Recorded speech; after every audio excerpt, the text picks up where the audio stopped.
Alrighty, we are live. Welcome everyone. Let me go to Worldometers here and pull this up really quick. We can look at the numbers first today. It's been a few days since we've done this. Closing in on 5 million coronavirus cases. Yep, we're getting close. 4.7, really 4.8.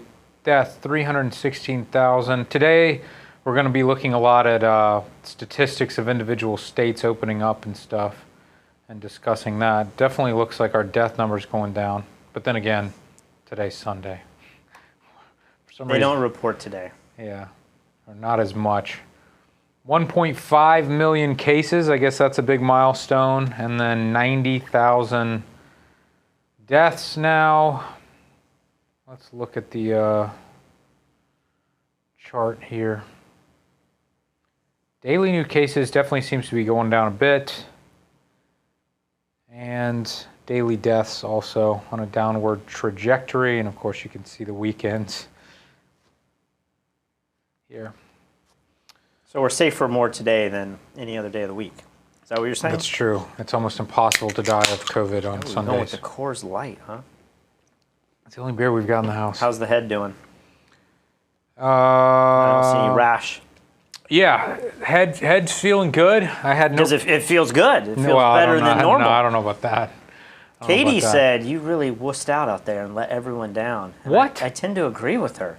When did she say that? She didn't say that. She said that last night when I ran into her in the kitchen. What'd she want from me? She just said, "Man, Lee just always pansies out. Like he was in there so short, and then just got up and left. Like you at least waxed most of your chest. Like Lee didn't. I don't feel like he earned it." Are you just making stuff up right now? No. Like, does she not talk to you? Do you guys not have a conversation? We had a conversation, and she was like, "You looked so hot on screen with your waxed head," and I was like, "That's what she tells you behind the scenes." Well, yeah, in the that's what she told me. She has a different story. And I tend to believe her more. I'm going to have a conversation with her. Well, I'm sure she's probably watching. Steve Robertson says, to Lee for being a good sport. Well, thank you, Steve. You are the only person who thinks that I'm a good sport. Even I didn't even get to the front of your head. I got here, and you're like, the ears, man, the ears. Listen, I've got ear problems. I'm afraid you're going to get some toxic stuff in my ear. I get ear infections anyway without wax going in my ear. Patrick, by far, is the better challenger, Lee. Listen, if we had to compete on what was worse, obviously, I give it to you, Patrick. Well, you know, there's another way to redeem yourself. No, I'm not. I'll leave it for the audience. I'm not ripping off or shaving off my eyebrows. I was like, I'll do it for $1,000. But then somebody was like, it takes 6 months for your eyebrows to regrow. And I'm like, oh, never mind. That's definitely not worth $1,000 to me. Somebody's saying the Peter Lick video is back up. What does that mean? Is Peter Lick? None of our videos from him were pulled down, were they? I don't know. I don't think so. I don't know what that means. But I mean, we're so bad about keeping up with the... Yeah, we don't check the email that's linked to our YouTube. So when stuff gets pulled down, we don't know. Yeah. So should probably stay on top of that, but... Probably. Or at least pay someone to do it. I like James Hammett. Ear problems, eh? Pre-existing condition confirmed. So if you were to die from COVID, it would be like, oh, Lee's had a script for ear infections. You know, he had a pre-existing condition. That's a fair point. I do have ear problems with all the swimming I do. So I'm going to get COVID. It's going to go in my ear all and that kill hardcore me. Swimming you're doing with the scuba gear, the snorkel gear. Hey, it's still getting in my ears. All right, can we get to the show here? Did we make this live on F-Stoppers? Yes. And by we, you mean me, because I have done all the work today. I have cleaned the studio. I've rebuilt the set. You order all this stuff, and then you unbox it all, and then you're like, man, I cleaned this. I got all the videos ready. You did do that. I haven't watched much news, so I'm going to be watching for the first time along with everybody else. All right, well, there. Let's pray to God that audio works correctly, because once again, I've dismantled things and put them back together. So I'm seeing hiss in the audio. See. Really?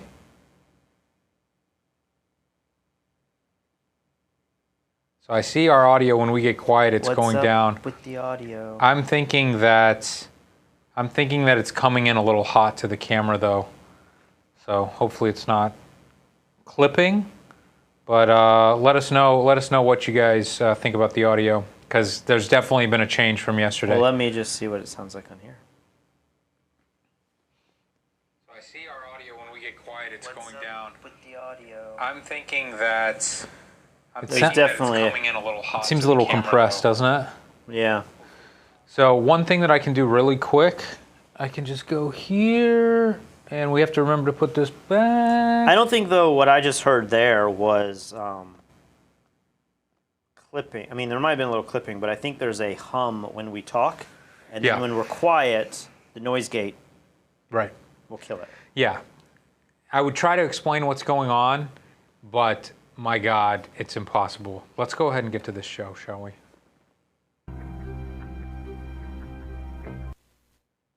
Available to all, affordable to all. It's the great hope galvanizing the world. A vaccine for COVID-19. It's humanity against the virus. We can't get back to full normal until we develop vaccines. For a planet and its population in lockdown, it's our one sure way back to normal. Our best and brightest medical minds and researchers are working tirelessly. But are we being sold a lie? After all, COVID-19 is the 7th coronavirus to strike mankind, and we've never found a vaccine for any of them. We are very confident that we're going to have a vaccine at the end of the year. To quote a famous president, it's fake news. The shortest time anybody's ever found a vaccine against any disease that I'm familiar with is about 7 years. The average time is 20. To be talking about a magic bullet coming in months it borders on the absurd. One of the So I do want to be fair and mention that this 60 Minutes episode, I believe this is an Australian 60 Minutes episode, it's very fair and it shows both sides, and it interviews people who don't think that it's possible, and then it interviews a bunch of people who are currently working on it who believe that it could potentially be possible. But it's kind of scary when you just look at the statistics and you go, the soonest humans have ever done it is 7 years. Is that true? I don't know. I'm taking this guy's word for it. Maybe he's wrong. It just seems so strange that everybody, including Sanjay Gupta, they all say a year and a half. But if it's always been 7 years, then why are people Not always 7 years. That's the best ever. But that's what I'm saying. It's always taken at least 7 years to come up with a vaccine. Then why is everyone saying year and a half? They're all lying to us if that's the case, right? I have to imagine that with the entire power of the world, we could do it faster. And we're going to get to another clip in a little bit that I wish I had more time on, but there's this news story coming out that China has been attempting to steal America's coronavirus vaccine data.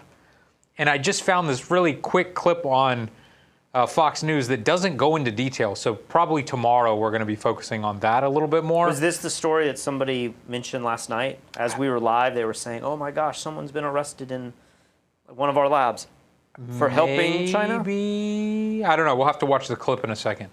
But, it's very interesting. Yesterday we posted a video about Canada starting their own vaccine process, and then the U.S.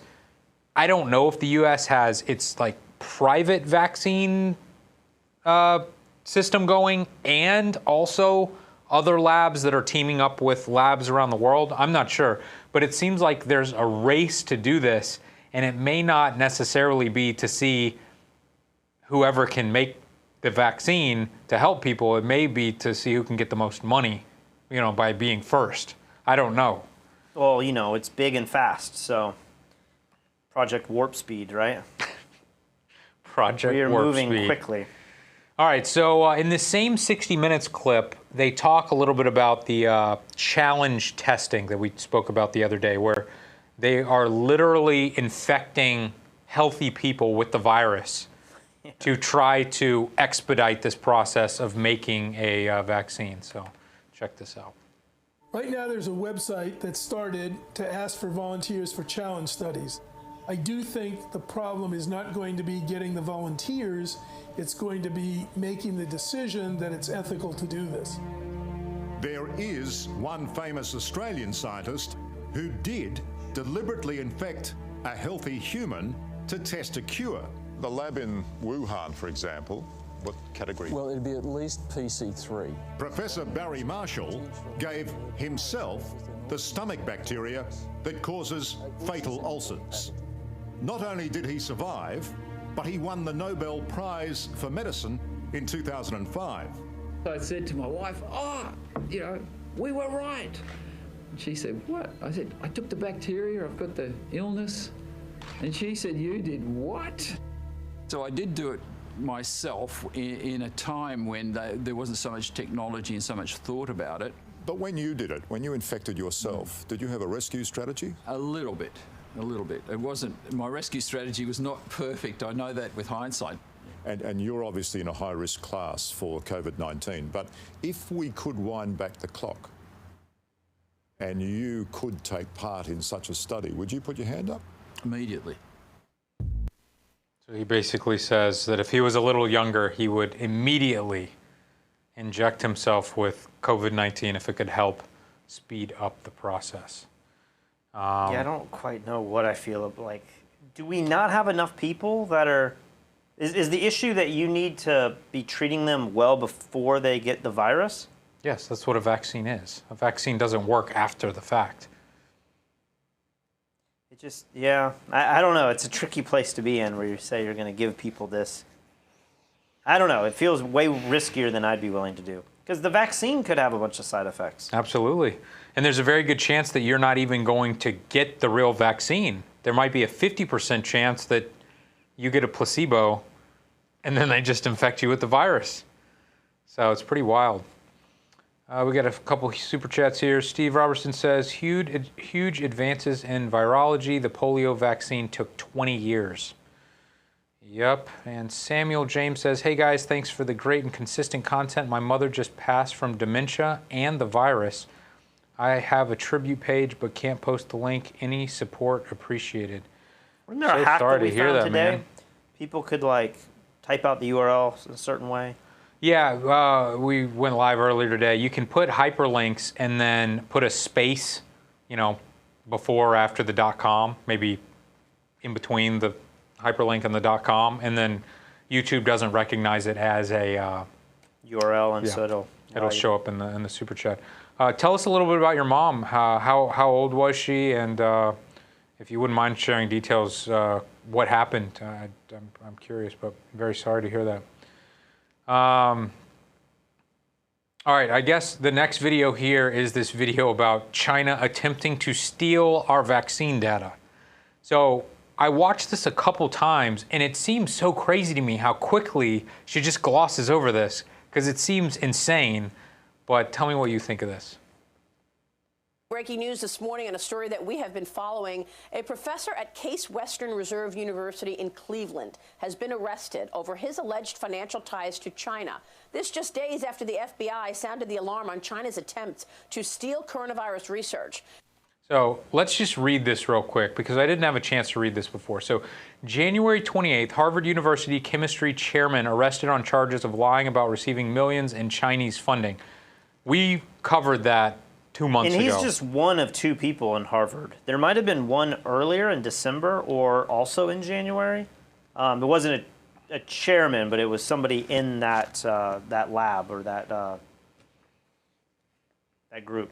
Okay, and then May 11th, which was just last week, University of Arkansas professor arrested on charges of failing to disclose financial relationship with Chinese government.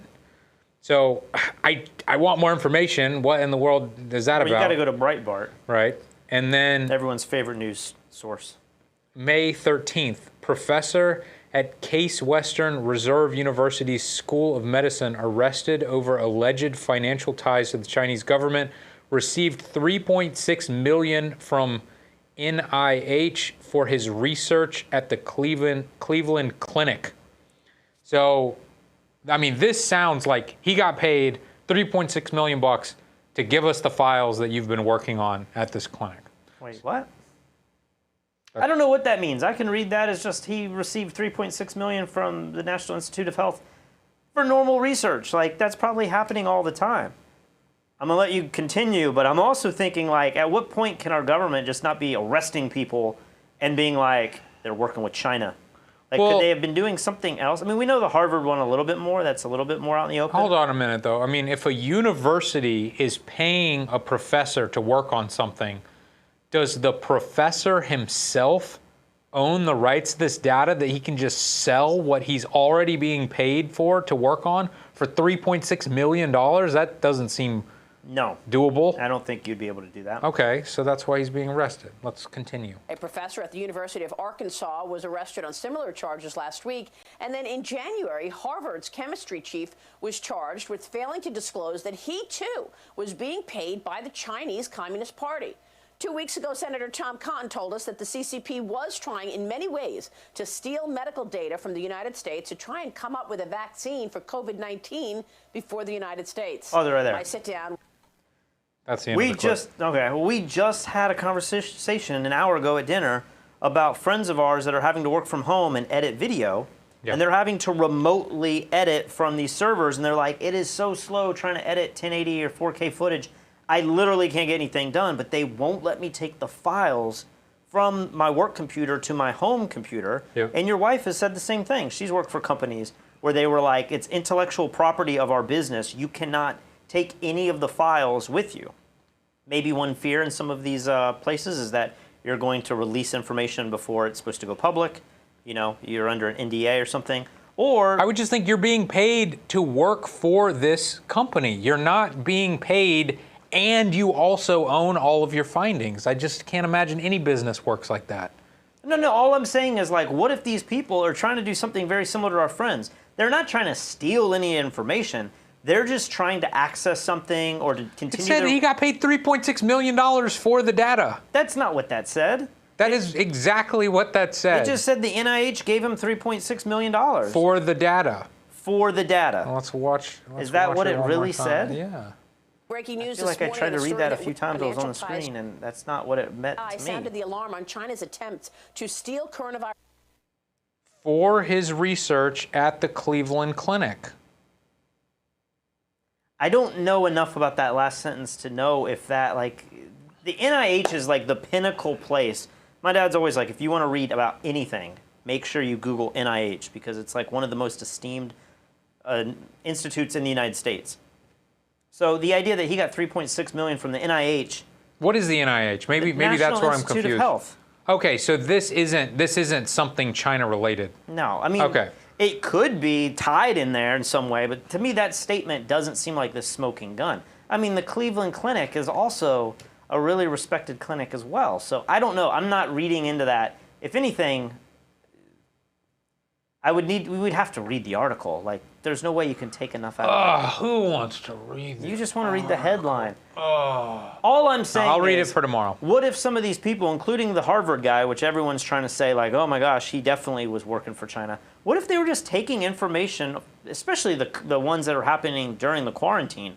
They're just trying to work from remotely, and they told them you cannot take any data outside the workplace, but then they do it not to harm anybody, but just to make their job easier. I still want to continue my research. And then the authorities come in and bust them for that. It's like a tricky situation. Intent, I think, is a big part of this. Were you maliciously trying to take data from your server, from your business, and trying to use it for your own benefit or to sell it? Or are you just trying to do your job? I'm not saying any of that is what happened. I'm just saying that is something that could have been happening. People are saying that I misunderstood. So I'm sure I have. I've had a lot of Coors Light tonight. I'll figure it out. I'll read about it. This guy's saying a grant. Yeah, the NIH could have just said, hey, you did this great research on this thing. We want to give you an additional $3 million to continue on. Like, we think that's promising. Well, why is that even in the same paragraph with China trying to steal the virus? That's where my confusion lies. Is Fox News or Breitbart's trying to make you believe that? I don't know. I don't have answers for these questions. I'm going to have answers tomorrow. All right, so the next few videos that I've got here are about states opening up and looking at the numbers per state and looking at what life in these states currently looks like. They say it's the wax. Yeah. Tonight, Americans taking the warm weather as an invitation to leave home, crowding together by the thousands in parks and flocking to beaches. Talking to friends, we're having a good time, making the best of it. In Belmar, New Jersey, hundreds lining up, many ignoring social distancing, and they're not even going to the beach, just trying to get passes for the summer season. Thank you. Thank you. We've been down at the Jersey Shore like the past 25 years, and nothing ever like this. While many public beaches are still closed, state beaches in New York, New Jersey, Connecticut, and Delaware will open Memorial Day weekend, with some restrictions like no concession sales to try to keep people apart. Weather's warmer, they're going to come out. How do they act when they come out? What is a beach badge holder? Like, you're only so many people are allowed on the beach, so they got the golden badge? I don't know what they were waiting in line for. I think they were trying to get access to the beach, and maybe these beaches are starting to sell passes. That sounds like a horrible place to live. I didn't know if it was a parking pass to get to the beach or what, but yeah, we don't have that in South Carolina or in Puerto Rico, so I'm not exactly sure what that was. Next up, Vegas opening. I saw this hilarious picture. I think it was on Reddit. It's become a meme now. And it's people playing poker. And you know what a poker table looks like, the oval-shaped tables. And I don't know how many people fit there, maybe 11 people with the dealer. Well, what they had done was they removed all but, I think, 4 people. So it's 4 guys playing poker. They all have a mask on. Okay. And then they have built a plexiglass wall that goes around the entire oval of the table. So you're looking forward and you can see the dealer and you can see your opponents, but there's glass right in front of your face. And then you have to reach under the glass to get your cards and look through the glass at your cards and then pass the dealer back the cards. And the meme is just like, guys, if this is what we have to do, maybe we should stay inside. That's what the joke or is. Just play electronic poker. Exactly. Like there has to be a better way to do it. So I was hoping that this clip would have a little bit more of that. But it doesn't, but there's still a little bit of interesting information here. Your wife's saying Industry Jersey leaders, Shore has always had including beach Caesars, tags. have begun unveiling their plans for what reopening a casino during a global crisis would look like, including strict guidelines on distancing, limiting crowds, and mandating masks. While some casinos are experimenting with plexiglass barriers on blackjack tables. Rodeo says no matter what, there's too much at stake to gamble with getting it wrong. Rest assured, we're not going to reopen until we're comfortable that we've done everything that we can and we followed all the health guidelines, whether it's from local officials or the regulatory bodies that govern us in each of the jurisdictions.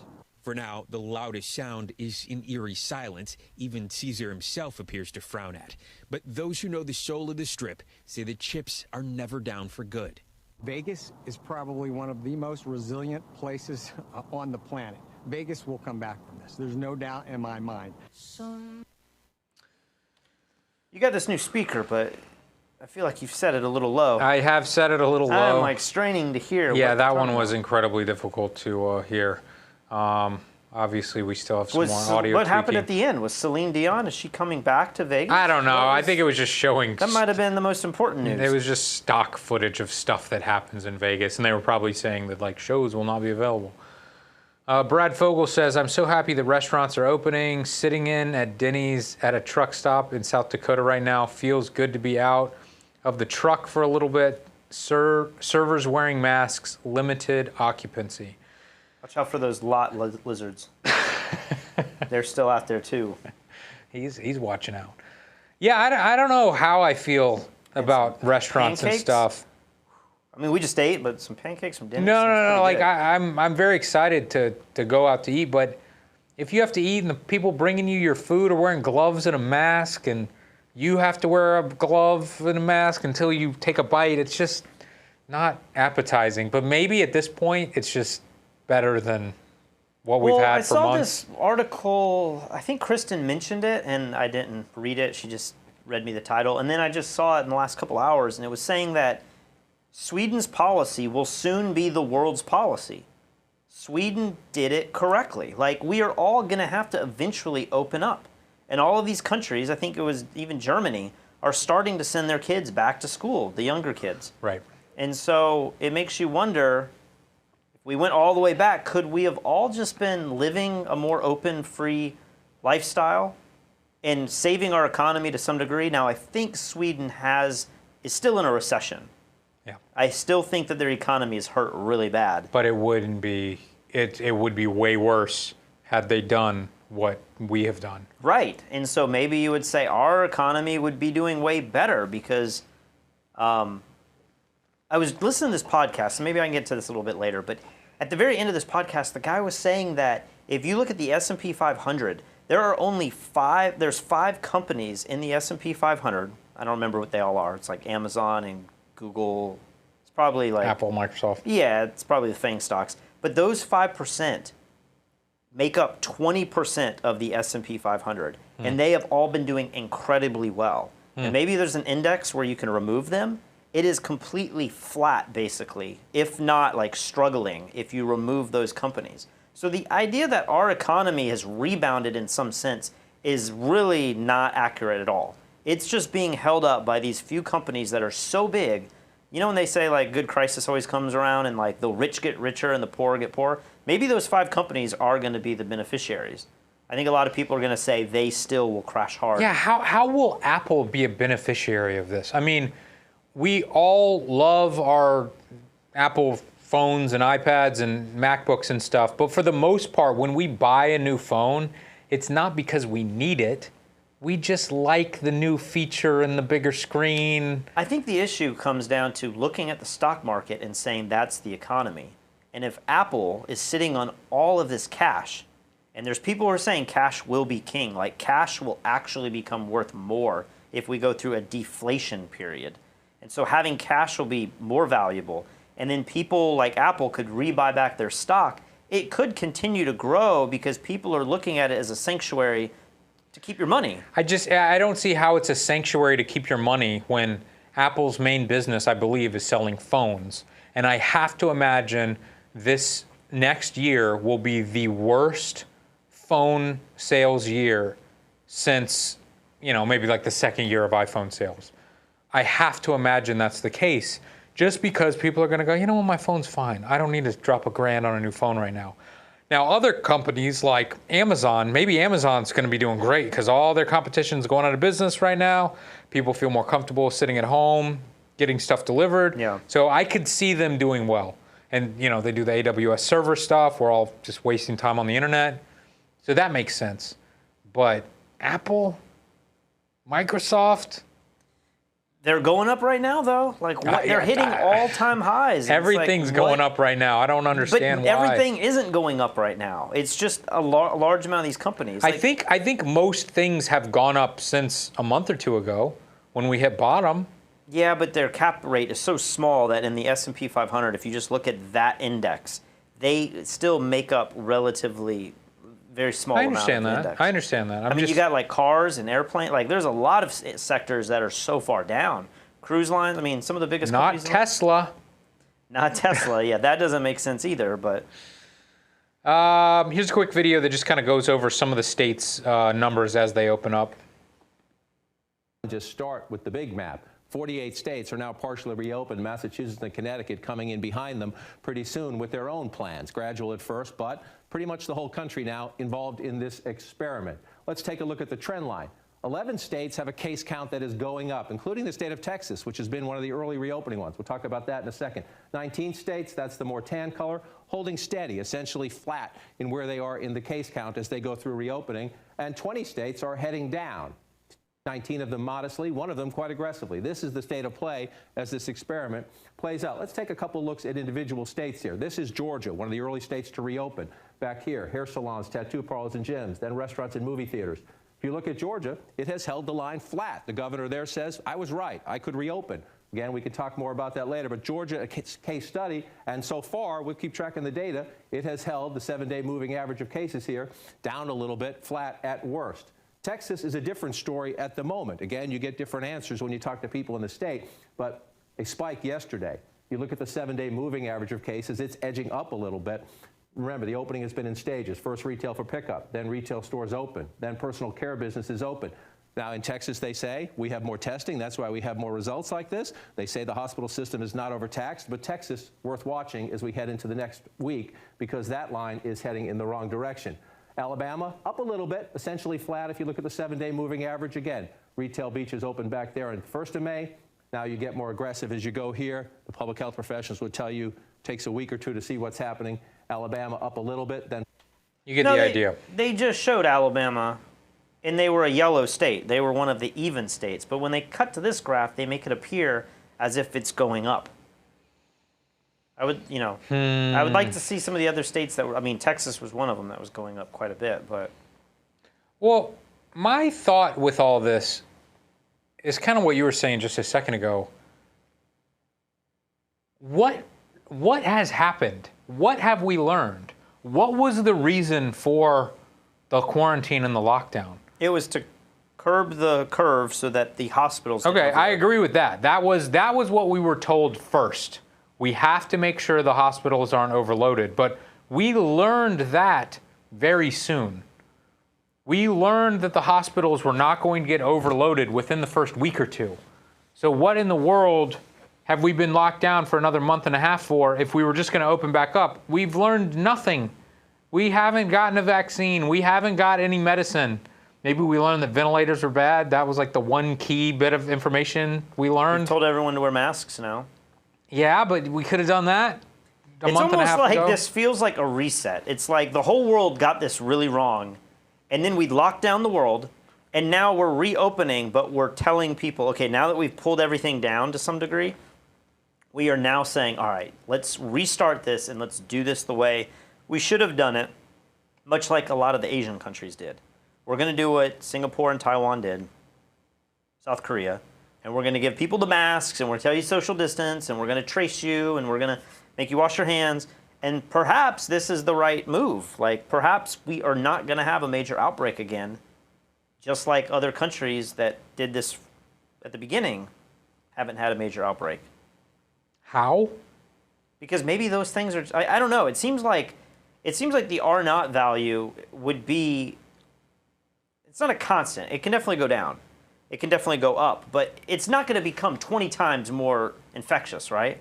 Right. So if we just put a few things in place, like everyone wear masks, everyone try to social distance, let's put some capacity limits on restaurants and places of public gathering, and let's track people and tell, we can actually see where they're going.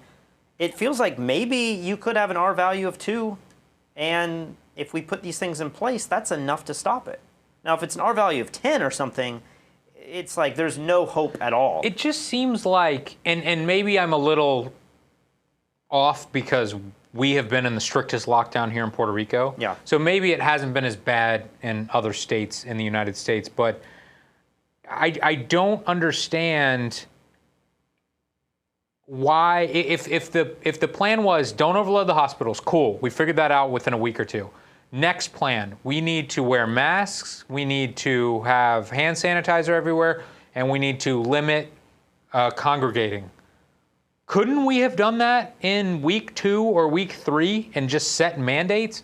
It just seems like you said that Sweden was the most reasonable, and they said, we have to create a system that will work long term. You can't just do this stuff where it's like, you shut down everything and you can't go outside for a month, and then we all come back outside and we're not wearing masks again, and then it comes back and then we are sent back inside for another month or two. Like, that's no way to live. You can't run a society like that. Yeah. So let's just create realistic standards that we're capable of doing for the next couple of years if we have to, but we haven't done that at all. Well, I've been listening to this Macro Voices podcast, and the one I listened to yesterday was by Ben Hunt. I mentioned it a little bit yesterday, but he had something that was really interesting in this podcast that maybe will fit in here. And he was basically just saying that all of these narratives are very much political narratives. Now, he wasn't like going down a conspiracy theory type of thing.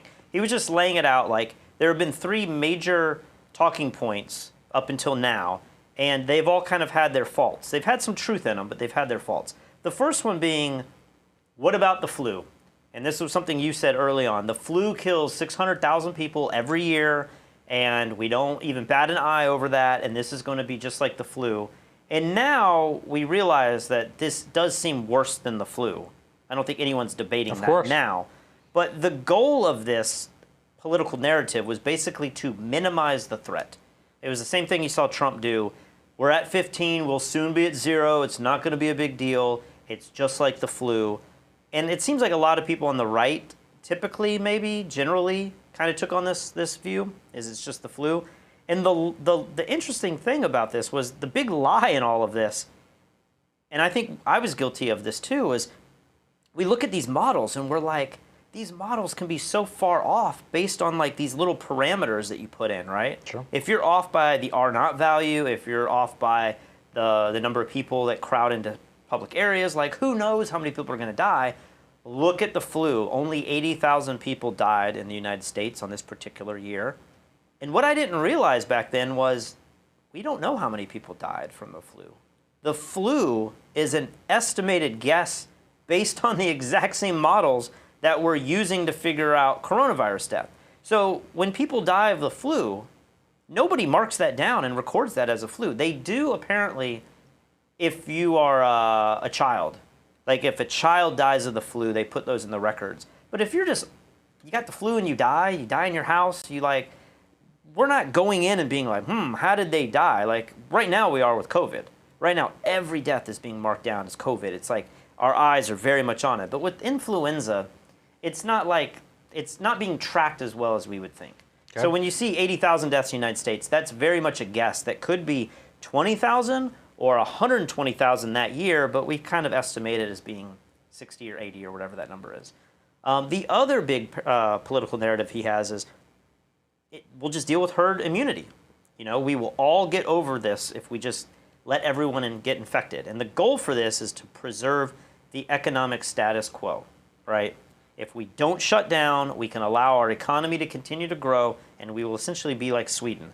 Although Sweden's chief epidemiologist, he said that's not their goal, but it's like a side effect. Sure. The lie here is that we think we can, this is what this person was saying, the lie is that we can protect the old and sick while opening up most of the country. Some will have to sacrifice their lives, but we will wind up coming out of this okay. And I think he was just making the argument that like that's not reasonable either, because the second kids start going to school and the healthy start going to work, they are going to have to come back and take care of their family members. Yeah. I was talking to my parents in Alabama, and they were saying most all of the deaths in their county are from nursing homes. Yeah. And it's all because of the nurses. I'm like, how does it get into the nursing homes? It's the nurses that are going in and contaminating people. Sure. And maybe the nurses are asymptomatic. They don't even know they have it. And they're the ones that are getting... So the idea, and I think I said this 3 days ago, why don't we just separate the old people and protect them as much as we can and let all the healthy people go back to work? But this guy was saying that herd immunity, this idea that we can protect the elderly and let us all get herd immunity is kind of a political narrative as well. And he's saying one reason is incumbent leaders are suggesting this because unemployment is the absolute death for re-election. And apparently in Sweden, this concept is more left-wing. It's hard to keep our politics straight. But on the right, it's like we are definitely saying, like, we cannot let, Trump is saying, we can't let unemployment get high. If unemployment's 20% during the election, historically, the incumbent president will lose that election. So then there's that lie. And then the third one, I know I'm kind of rambling for a little bit here, is the flatten the curve narrative, right? And this is, it's going to help with healthcare. We have to flatten the curve because we cannot possibly let our healthcare systems become overwhelmed, because then at that point more people are dying, but then more people are dying from other illnesses because they can't get to the hospital, right? And so the big lie here is that we can get the R naught value down to 0. That somehow if we all just stay inside like we've been doing, the R naught value will get to 0, and maybe it will. But the second that you open right back up, I think I talked about this the first or second week, it almost feels like there should be another type of value. There's an R naught value of how easy is the virus spreading person to person at this moment. But there's also some idea of like, what is it capable of doing? Some viruses are not capable of spreading to everyone inside a concert. It's just not going to do that. but it could spread to like 1 or 2% of everybody, you know? And so the lie is that we could just all lock down and get this thing down to 0 and be fine with it. So does this guy have a suggestion? He just has bad news from every angle. I mean, he says there's good news in all of these, like flatten the curve will help healthcare. Like we should do that. You know, I think everybody says we shouldn't have the hospitals overwhelmed. Of course. Herd immunity, that would be amazing if we could get that, but like that might take a year or two for 60 or 70% of everyone to get infected with this. That might not be a reasonable timeline either, you know? The flu, you know, like, yes, we should still be using models, but we need to realize that everything is being judged against another model. Maybe our flu models are off too. So I don't know. He was just saying that like when everyone worries about staying alive, that is the most opportunistic time for governments to have tyranny. Yeah. So if you have everyone saying like no one can go out because you've said this many times, like if one person dies, then I'm to blame for it. But then all of a sudden we just look to our government, which is ironic here in America. A lot of Americans don't like to look at the government and say, what should I do with my life? We like to say the government's there for a safety net. But in this moment, we are all looking at all of our government saying, tell us what to do. Like we've become sheep in a way. Now you have kind of defied that a little bit. I'm no sheep. You're like, I'm going to go out there and live my life. Yeah. And he kind of said that. He was like, you have the choice to like do what you want to do. If you want to make a difference, go on eBay and buy a bunch of masks with your own money and go to the hospital and donate those masks. You don't have to have the Red Cross or some huge organization come together and tell you as a government or an agency, here's what we need to do. You can go out and help people. You can go out and support people with your money. Like you can make these decisions as an individual. Right. But at this moment with this cloud of fear, all of our governments around the world have kind of made us feel like, let me shelter in place and let me wait for Big Brother and our government to tell us what to do. And here in America, what's happening? We're now getting paid to do that. We're sitting at home while the government pays us, and it's just a huge leap from where we were 3 or 4 months ago, where you would say, I'm not letting the government tell me what I can and can't do. I'm going to live my life, and I'm going to make decisions on my own. And then now we're all sitting here waiting for, like, is our governor going to let us open up? Is our president going to let us go out? Am I allowed to travel? I'm kind of thinking maybe this is like the best time to be traveling. Maybe we should live our lives a little bit. Like I still want to be protective. I don't want to be like an idiot and go out to concert. I mean, there's no concerts, but I wouldn't be doing jujitsu. But if I could get somewhere safely, especially if I was on the mainland, if I could drive to North Carolina or North Dakota or Idaho and camp and travel in a motorhome, maybe I'd do that. Maybe. That doesn't seem that risky to me. It's getting on the plane that's the one element. Exactly. You got to get on a plane. You got to make multiple connections. You're definitely getting it. I'm definitely getting it. I got the weakest immune system of anyone I know. Steve says new flu vaccines are developed twice a year as flu viruses mutate. Not exactly sure why he's saying that. And then Samuel says RI nursing homes are at 2 times the national average with the virus. So I think that just goes to show you that, and I remember some statistic, what was it like, 80% of deaths or 90% of deaths in Sweden or where? Europe Yeah. were from assisted living facilities or something. It was wild how high the number was. It makes you think, could you protect those people? Could you put things in place where they would be okay? Or is it just a disaster waiting to happen? There's no way around it. I think that it's possible, but the cost would be so high, and we've talked about this earlier.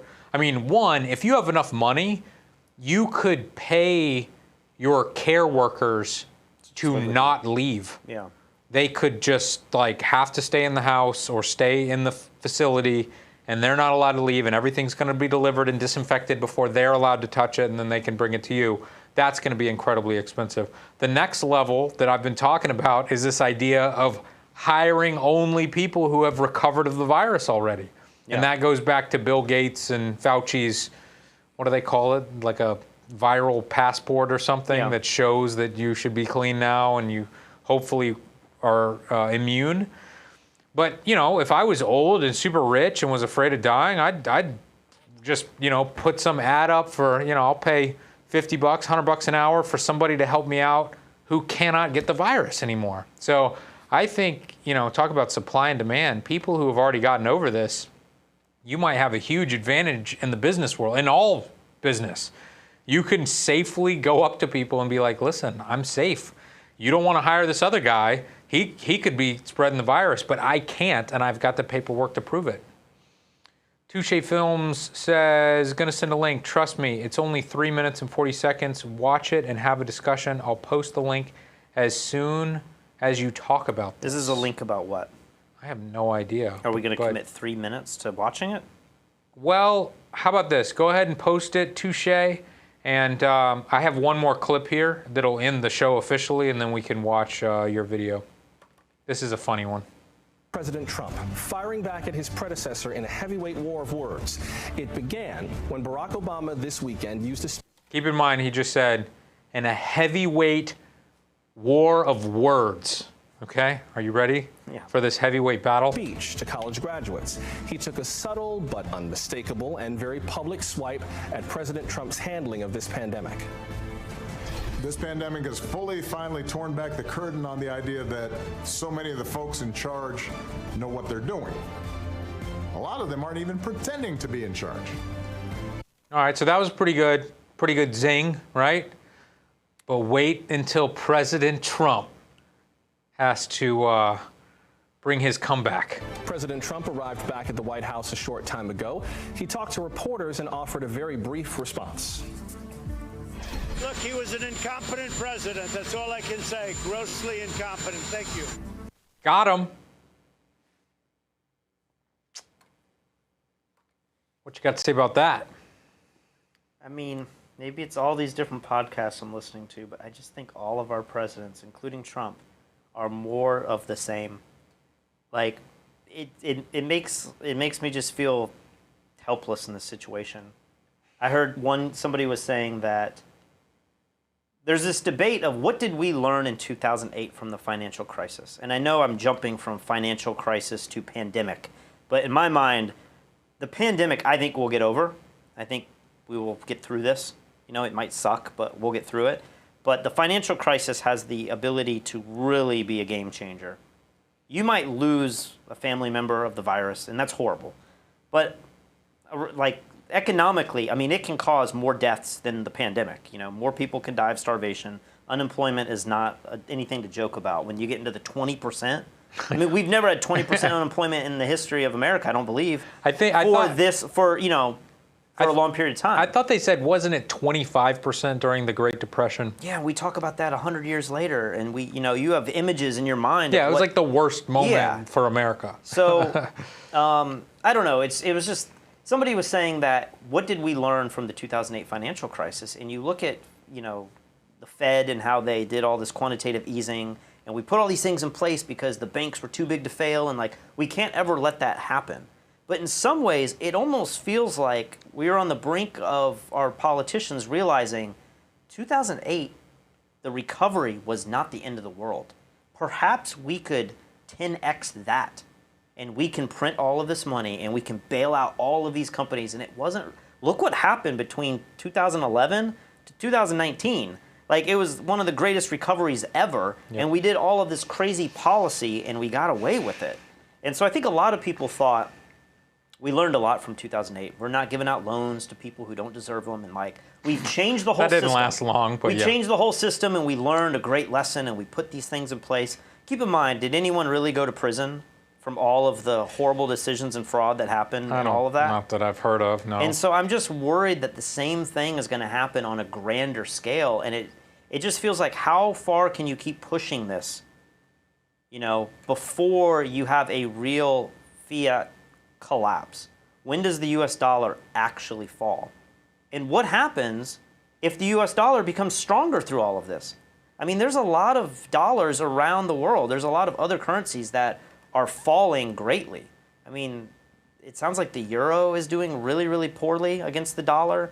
There's very small countries that are doing horrible. I mean, if you look at the real in Brazil, just look at other currencies around the world compared to the dollar. Right now, people are flocking to the dollar.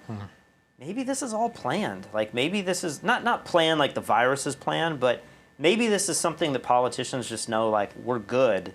People will lose their jobs, lives will be lost, but America will become stronger. And I don't know, I just feel like there's a lot of political things at play here that I don't know if the average person is really aware of, and I'm only very vaguely aware of it just because I'm listening to different podcasts talking about this stuff. Yeah, I am not sure. So are we going to watch this? We're going to watch this video. This guy looks familiar.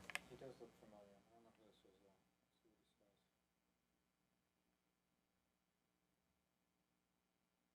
though. Whenever I do a Corona rant, half the people fucking hate me, half love me. We'll see where this one lands.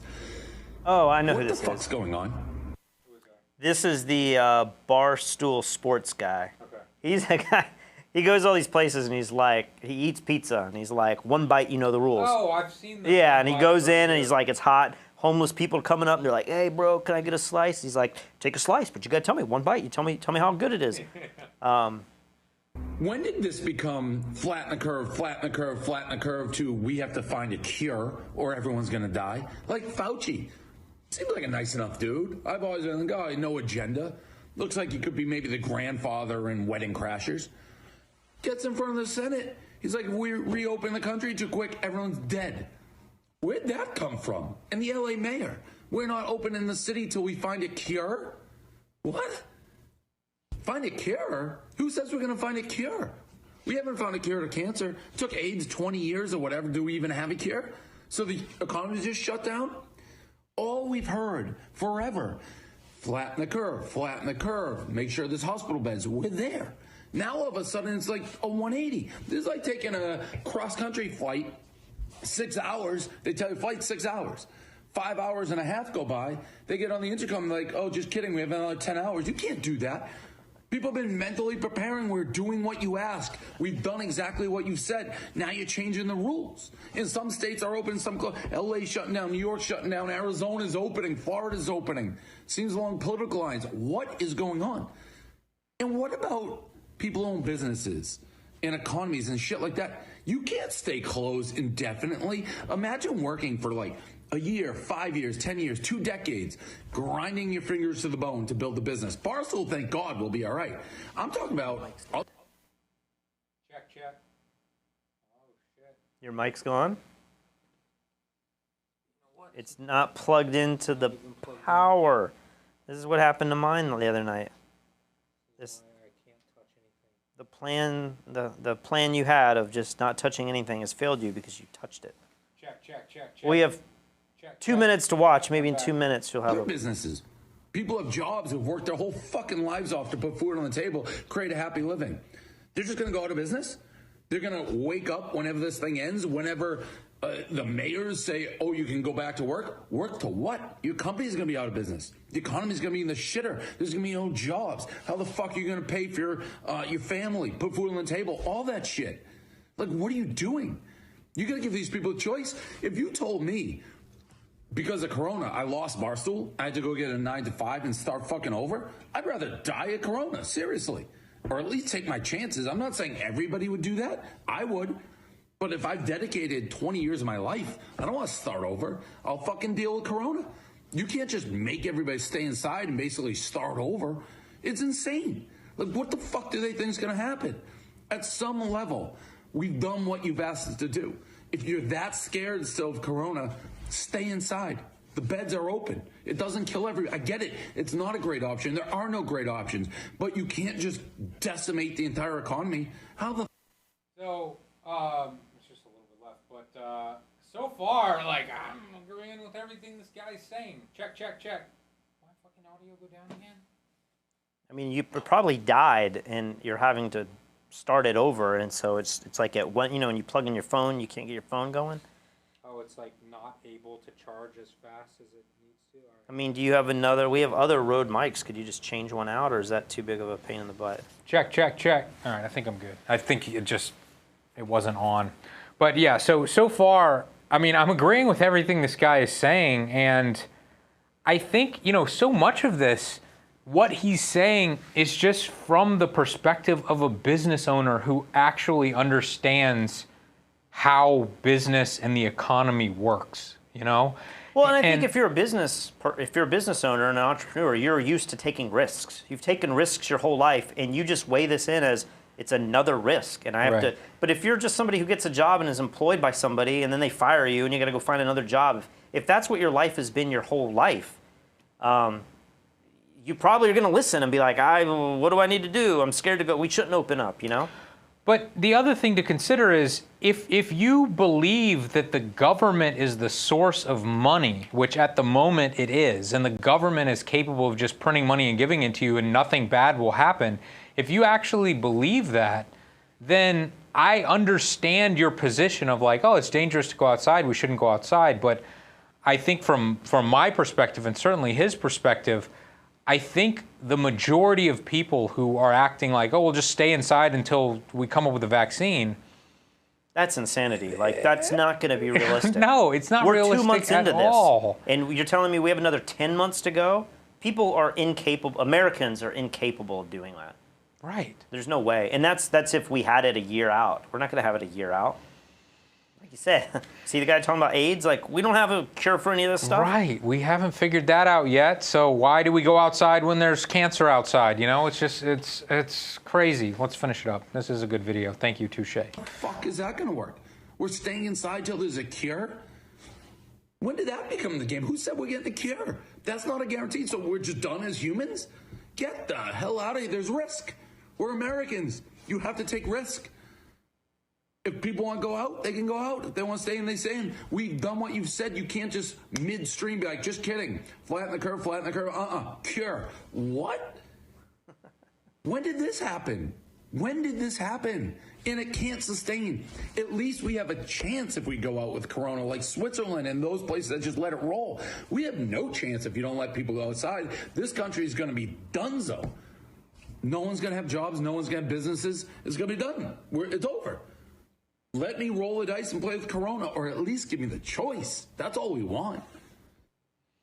So I saw this interesting post today on Facebook. It's like some meme post thing, and it's not totally fair, but it was trying to make a point. But it was basically like written as a little letter to all the people who think that we should just stay inside until it's safe to go outside. You don't actually believe that because you don't want to have to go outside, but you still expect the world to work in the way that you want it to. I'm still expecting my packages to come. You're still expecting Amazon to work. Pizza better be delivered. You better have food when you go to the grocery store, and like even better, it should just come to my doorstep, and somebody can disinfect it before it comes to my house. You would freak the hell out if your internet went out, and oh my gosh, now what am I going to do for entertainment? That repair guy better be out there working in the heat. Exactly. And if you get sick from something else, those nurses and doctors better be there in that hospital waiting for me when I get out. But for me, I don't feel like I should have to go back outside. And the thing is that, you know, this guy's obviously pretty extreme that we just watched, but he isn't saying that you have to go outside. He's just saying we were told the game plan was flatten the curve. We did that almost 2 months ago. So now what? Like, how in the world are you changing the game on us now? See, I haven't been watching enough news to know that narrative. Is that what they're saying on the news now? Is we cannot open until we have a cure? No, it's not that. It's just a lot of the people on. Great show. Our 2-year-old hates it. We love it. Awesome. Piss off the children. It's just mostly people on social media, you know. And all day long, I just see anti-vaxxers who say that this doesn't even exist, and Bill Gates is trying to murder us.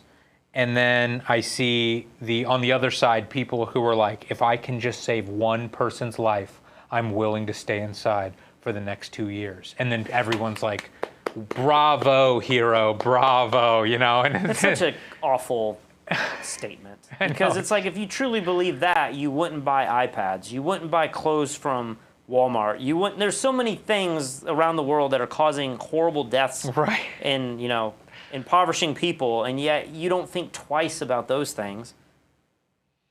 So Matthew Ramos, I just picked this out of the blue, but Lee, we have proven that you can still have all of that and keep you indoors. Yeah, you can for a short period of time, but... You can have what? You can have mail?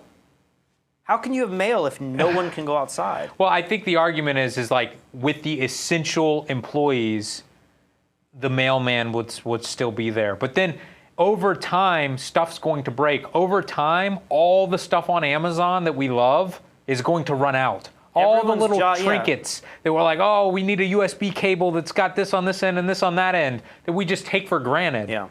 Guess what? There's people that are working in factories all around the planet that are making all this little junk that we buy all day, every day that we just take for granted that we have to have. Toothpaste that we need it. and soap and diapers and canned goods. I mean, I was reading that meat factories are one of the highest hit places because I guess when you process meat, they're all in such a tight space.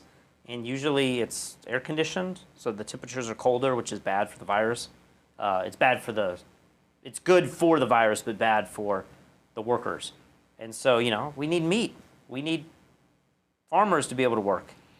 The supply chains. We need all those truckers that were protesting to be out on the roads. Right. And maybe we shouldn't even really be freaking out about this right now because for the most part, it seems like states are starting to open up, so maybe we're on the tail end of this. People are saying this in the chat, and then Justin just did a super chat saying, not sure you should be comparing cancer to a virus. That's fair. That's true. Fairness there that those things are not contagious. Sure. But it's still a risk. There's many things that cause cancer, but we still choose to use them every day because it makes our lives better. We're willing to use cell phones on a daily basis, Are you even going though as far as saying the cell phone causes cancer? I'm sure over your lifetime, electronics can cause. I'm sure everything causes cancer to some extent. I'm not saying you will get cancer, but it's a risk. It's a very minuscule, small risk, but it's a risk. Smoking would be a greater example. Yeah, Many smoking. people choose to smoke cigarettes, even moderately, knowing there is a risk of lung cancer, but they still choose to do it. Sure. P. Moore, thanks for the super chat. Well, I feel like the show's basically over with. I did want to mention, out of the blue today, I decided, like every 6 months, I remember that on Facebook Messenger, there are filtered message requests. Didn't you make a video I did make a video about this. So, in case you guys have never heard of this. If you're old like Lee Morris. Dude, I think the average person does not know this exists, but maybe the average person isn't getting tons of messages on Facebook like I am. But when you go to Messenger or Facebook, what? Cold burn there. Yeah. You see the messages that people send you. Well, there are also message requests, which is like another tab, and it's kind of confusing to find it on the iPhone app and everything. But basically, these are people who you are not friends with on Facebook, but they may be trying to reach out. And these might be people you know. It might be a family member or a college buddy or whatever. And it's being put in this message request, and you have to go into this tab, and you have to allow them to comment. There's another level below that is hidden even more. Really? It's like on the phone, you have to scroll halfway through all the message requests to see a tab that says filtered message request. And I'm like, it's been a while, I should probably check that. Really? In the filtered message request was a message from Peter McKinnon.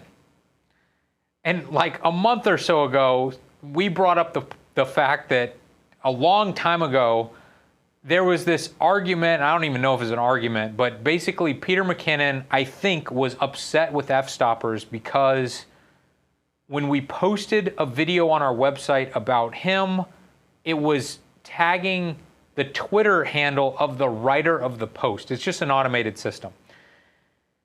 Anyway, we mentioned it in one of the videos that like, yeah, there's beef between us and Peter, not from our perspective, but we think he's mad at us. Well, apparently Peter reached out to me and I think you weeks ago. I can't even find this tab. Exactly, that's what I'm saying. It's a crazy hidden tab. And he's like, hey man, like this is totally blown out of proportion. Like, I'm not mad at you guys. Like, I'd love to chat and, you know, make sure that there's no issue. And I'm like, oh, thank you so much for reaching out. I'm so sorry. I literally just saw this. I've never spoken with Peter before, so I don't have his email or anything. So he reached out through Facebook. And from his perspective, I probably blew him off. And it's crazy. Another filtered message request I got was from some Saudi guy. I sent you a screenshot of this guy. And he was like, hey, Lee, I want to pay for you and Patrick to come to Saudi Arabia. I will pay for your entire trip. I just want you to see my beautiful country and we can... This was pre-coronavirus? No, I think he sent it recently. Oh, okay.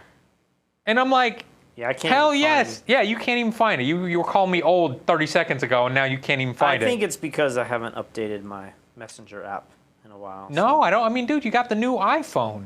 It's like, it's got to be in there. But anyway, check your filtered message requests on Facebook. I mean, it's just insane how Facebook does this. So, we got a few super chats here. Make sure. It's insane until you don't have it, and then your Facebook is bombarded with randos.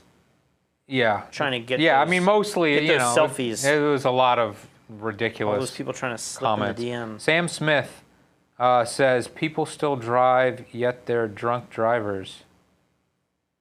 I don't know what that means. I think that was in response to the you can't compare cancer to COVID, and you also can't, like cigarettes, you know, people choose to smoke.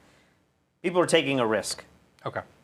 Brad Fogel says, everything rolls downhill. People like me bought new iPads. Now that things have slowed down, I'm becoming more conservative. Same for others, I think. Exactly. I mean, I'm looking at you know, leaks for the new iPhone. My iPhone's, I don't know, 2 or 3 years old now. So I'm like, I was planning on getting the new iPhone, but at a certain point, I'm like, a lot of these features.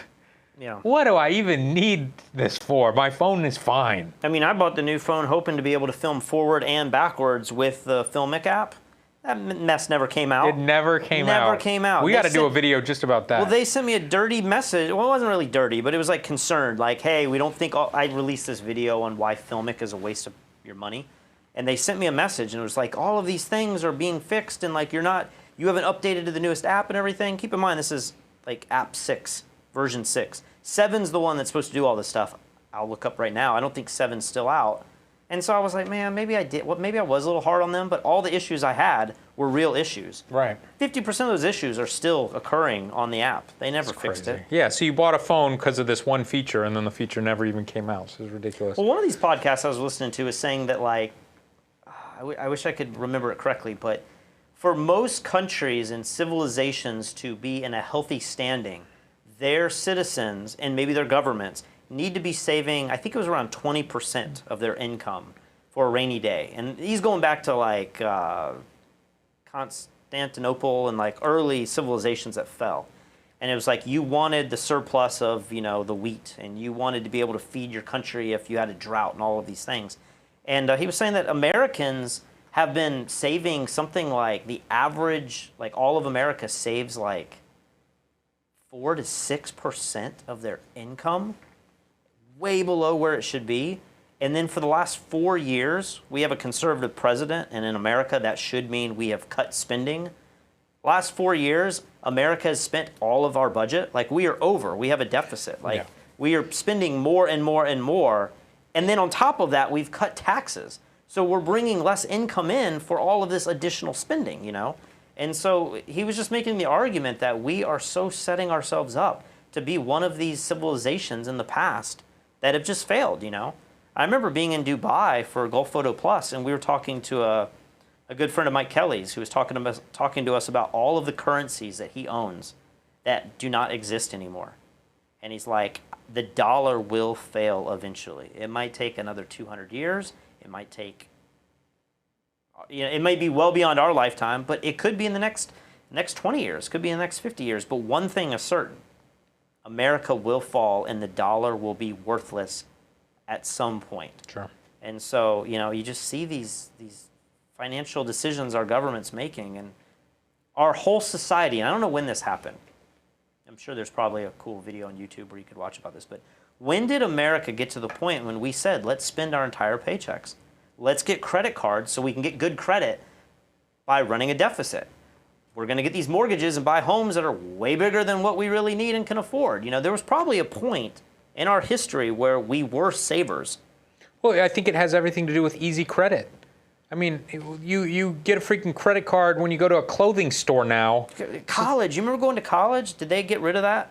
You used to go to when I went to college, there would be booths set up in the forum, like in the cafeteria, about signing you up to get credit cards. Like they were getting you hooked and addicted then. And I think something happened. Maybe Obama passed a law that said companies can't come to campuses. You're basically preying on children, you know, you pretending to give them free money and then charging them interest. You've already caught them with the college tuition. Yeah. And now you're setting up the second booth for the banks. It's crazy.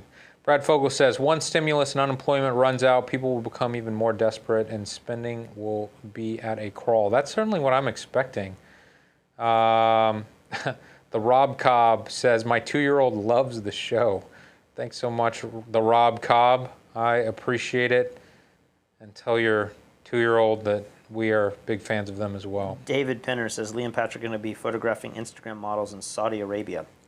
What do Instagram models in Saudi Arabia look like? I don't know, but this Saudi guy, he was like, my country is becoming much more beautiful and much more tolerant. I think you're going to love it here. And he said he was going to send me some footage of what he wants us to see or shoot. I don't know. I have no idea. Places like Saudi Arabia I find so fascinating. Like, on one hand, I really want to go there and experience it and see it. But then on the other hand, and maybe this is just being a Westerner in America, like, you see crazy stuff like freeways, you know. It's like if you've been to Israel, you can't go to Saudi Arabia. So, like, many people get their passport stamped on a sheet of paper if they go to Israel so that it's not permanently in there. Yeah. And then, you know, we were at Gulf Photo Plus, and how many women photographers were there, and they were, like, not wearing anything. And we couldn't photograph them. We couldn't film them for our testimonials because they were like, if I'm seen without the face mask stuff back home, it's like, I'm done. And some were so scared that they would continue to wear it all in United Arab Emirates. Right. So it's like, you see these things, you know, that was 4 or 5 years ago since we've been there. But, like, has it changed that much? I mean, it's pretty crazy. Well, if I'm about to get some all-expense-paid I will go and I will relay it on to you. On Zero Hedge Com, Italian politicians demand Bill Gates' arrest for crimes against humanity. I actually saw this earlier today. So some politician gets up in front of the House of Representatives in Italy or whatever and goes on this rant. I believe, unless it was fake news, you know, I saw it with English subtitles, for crimes against humanity, for forced vaccination and all this stuff. It seems crazy to me that she would say that. I don't know. It certainly makes me want to look more into the Bill Gates thing, but from everything I have read, and I have read all the conspiracy theories and I have read all of the legitimate news sites, it seems like Bill Gates is the most generous person by money, not by percentage, but the most generous person on the planet. I think he's probably saved more human lives than any human in existence, probably. And he is dedicated to give all of his money away when he dies, and he's convinced other billionaires to do the same. What in the world? Like, all this guy is trying to do is save humanity, and then the whole world is turning on him. It's the strangest thing. It's funny, when I was upset with our choices, I was like, I don't like Trump and I don't like Hillary. I remember just 3.5 years ago, 4 years ago, being like, I wish someone like Bill Gates would run for president. I know. I would vote for him. And now, probably about to be murdered here in the chat for even suggesting that. I've always said someone like Bill Gates would be the ultimate president because he doesn't need money. You cannot buy him for any amount of money. He not only does he not want your money, he's getting rid of all his money. So someone like Bill Gates could come into power and just make decisions based on, like, the goodness. He is Neo. Yeah, he is Neo. But It's just crazy to watch the whole world turn on him right now. People in here debating, this is Jennifer Thompson saying, how do we be reasonable with reopening without being so politically correct about saving one life? I don't want anyone to die. I just don't want to be living on the street either. And then somebody responds, this is James Hammett, says, I don't think it's about being politically correct or saving every life. It's just about managing the risk reasonably, and I don't think we're doing that. I mean, one thing, it's the politically correct culture. Like, we now have to be within this politically correct environment. Otherwise, we're making wildly wrong decisions, you know? It wasn't that long ago in America, a couple, 30, 40 years ago, it'd just be like, do whatever you want to do within the law and live your life, you know? But now it's like the walls have started to shrink down to where you can't do certain things without being called. Did you see this video maybe a few days ago, where somebody released an old clip of Tyra Banks talking about one of the America's Top Next Model? What is the show? America's Next Top Model? Yeah. She was talking down to her for having a gap in her teeth. Okay, yeah, I think. And she was like, "You're not black enough, and you don't have. Are you going to fix this gap? You should have gone to the dentist and got that fixed." And now, maybe that happened 10 years ago. Okay. And then all of a sudden, it's like cancel Tyra Banks and all this. Like, how dare she say that? Oh my God! And I'm like, I see the truth in that. Like, it seems horrible to tell some young girl. But this was on television before. On television, nobody batted no an one eye. cared. Well, the model has released a video on her Instagram talking about the whole situation. Okay. And of course, there's all of this stuff that happens behind the scenes in reality TV, and it was not totally. It's like the producers are playing Tyra against this girl to try to get a reaction in this moment. So there's all of that backdrop, but it was just interesting. It's always interesting to me to see things like that pop up. And it's like, whoa, we were able to joke about that 5 years ago, 10 years ago, 20 years ago, but now it's like you can't even mention that altogether, you know? And you're like, where do you draw the line? Could it get to a point where my dad can't be like, hey, you know, I'd really recommend, if you want to fix the gap in your teeth, I could do that. On some level, it's like, it's your ancestry. You got it from your grandmother and your mom, and you have it. I mean, it's probably hereditary, right? Certain things, like you're balding, so like I'm sure your dad But I had didn't it. know teeth was hereditary.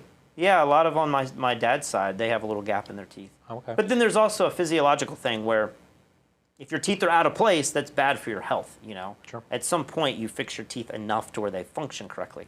I don't know if having a little gap between your teeth is enough to be a big issue, but I don't know. I just see stuff like that happening in our culture, and I'm just like, oh my gosh, do we need to bring Tyra Banks and this girl back into the limelight and crucify both of them all over again? Like, it just feels like we're at a different time in our culture. Can't we just let that rest, you know, and not make it some big issue? Well, you know, I've always wondered, why is it that older people, for the most part, seem to be the conservative ones politically, you know? But as I get older, I'm totally understanding it because these young people... Are you becoming conservative? Come up. I mean, maybe I'm super conservative right now, but these young people come up, change the rules, and then pull up recordings or whatever of you saying things just a few years ago and then clutch their pearls and, oh, how could you talk about someone's teeth? You were teeth shaming that poor girl. And it's like, bro, it's not a big deal. Relax. But they won't relax. And then you go, well, listen, I don't want to have anything to do with you, so I'm going to be part of whatever political party doesn't act like that. And it pushes people away and separates everybody. I don't know. Anything else you want to talk about? Should we call it? Filmic Pro updated a month ago. Still version 6. 6.10.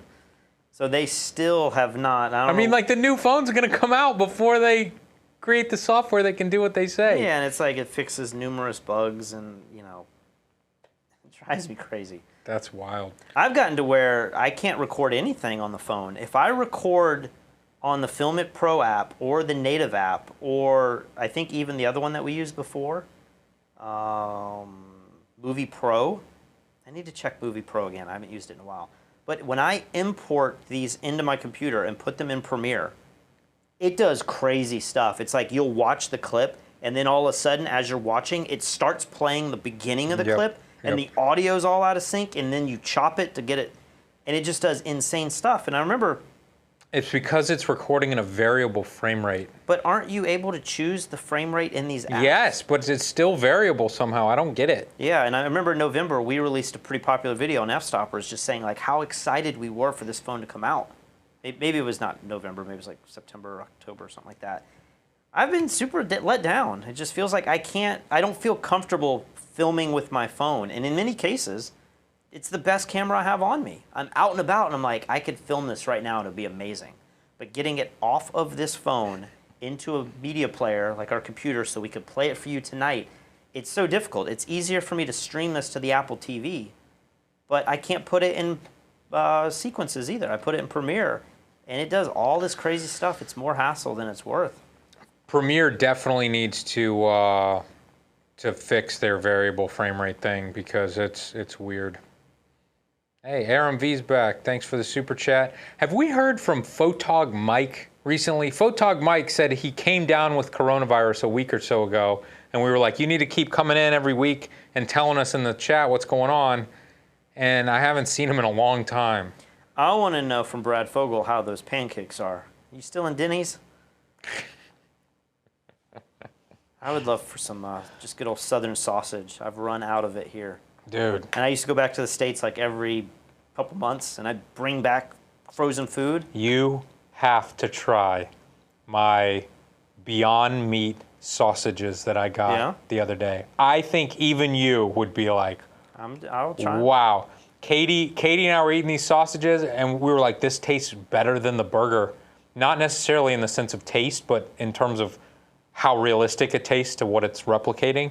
I'm telling you, no person would be able to guess that this is not meat. No person. Well, I think before we went live, people were debating the Impossible Whopper and stuff. People were, there's Impossible and then there's Beyond. Is Beyond sold at any one of the big fast food chains?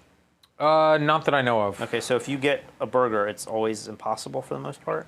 I think so. So the Whopper is the Impossible. Yeah. Who else has that burger? A lot of bigger restaurants like Cheesecake Factory has Impossible burgers. Does like Hardee's or any Carl, what is it called? Carl's Jr. Carl's Jr. I'm not sure. Maybe you saw they I had do the now? other day, McDonald's was talking about it. They said it wasn't quite right at this time, but they were thinking about doing it. Becoming a vegetarian's getting easier and easier. You just cut out that animal torture and the food tastes the same. Put all those people out of work. They can just go work in the Beyond Meat factory. All right, can we wrap this? Is there anything else you have to say? Jeffrey Holmes says, how's Lee's head? My head's good. And Brad Fogel, he says, the pancakes were good, still enjoying bad bottomless coffee while watching. Hopefully you got headphones in, Brad. I feel bad for everyone around you if you're listening on your phone live. All right, I'm ending the stream. Good night, everyone. Thank you for watching. We will see you tomorrow. I had one last really important thing to say. The biggest...